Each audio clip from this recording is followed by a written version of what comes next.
Começa agora. Diário Econômico PicPay.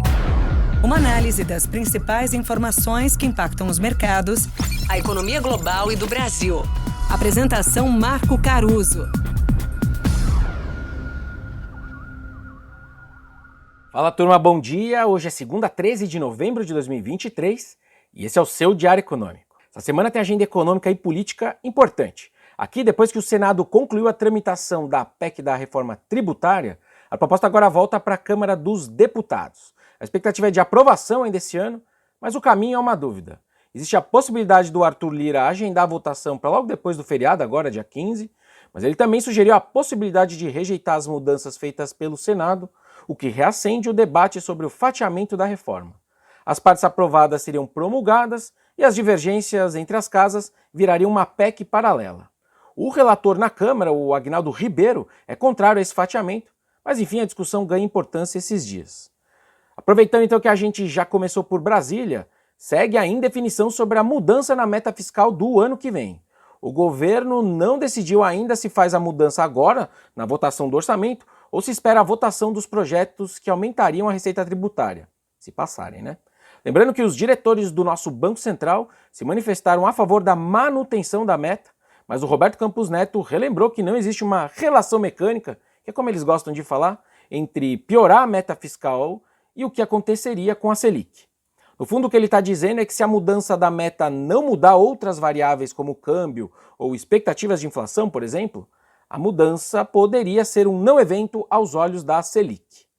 Falando ainda de Brasil, então, a gente fecha essa semana a nossa projeção do PIB do terceiro TRI, depois que sair a pesquisa mensal do setor de serviços referente a setembro. Sobre serviços, a nossa estimativa está na ponta otimista, com uma alta de 1% no mês, enquanto o consenso tem uma alta bem mais modesta.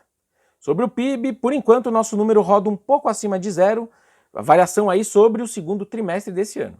A gente está, de fato, numa desaceleração, só que lenta, da nossa economia. Olhando lá para fora, Estados Unidos e China ficam no centro das atenções. Os investidores vão analisar primeiro os dados da inflação dos Estados Unidos, em busca de sinais de que o Fed está no caminho certo ou não, para trazer a inflação de volta à sua meta de 2% ao ano. Semana passada, relembrando, o Powell alertou que eles ainda têm um longo caminho a percorrer nessa batalha. E a reação do mercado na época foi na direção desejada por eles.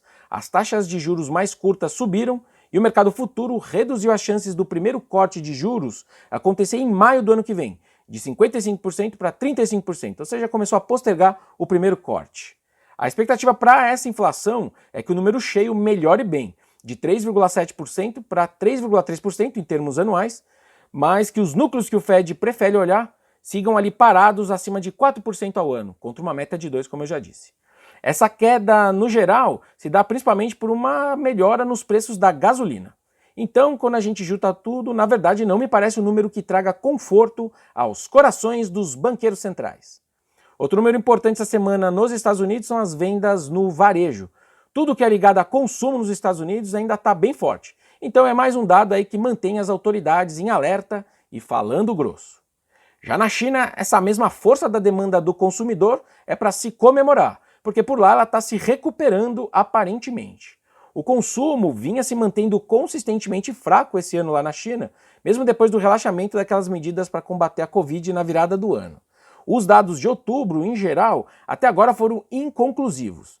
A gente, de um lado positivo, teve as importações expandindo pela primeira vez desde fevereiro, mostrando então uma demanda forte doméstica, né?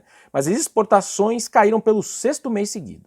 A gente teve também sinais de que a indústria está mais fraca do que o esperado, com os preços da carne suína em queda, esse item que é importante na cesta do chinês. E a gente também teve uma volta à deflação, né, na inflação em geral, chinesa, sugerindo então pouco ânimo nos gastos.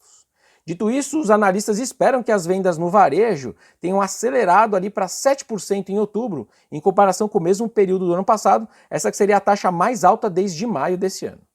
Por hoje é isso, bom dia, bons negócios e sorte sempre. Você ouviu? Diário Econômico PicPay. Uma análise das principais informações que impactam os mercados, A economia global e do Brasil. de segunda a sexta, às 6 da manhã, no Spotify e YouTube.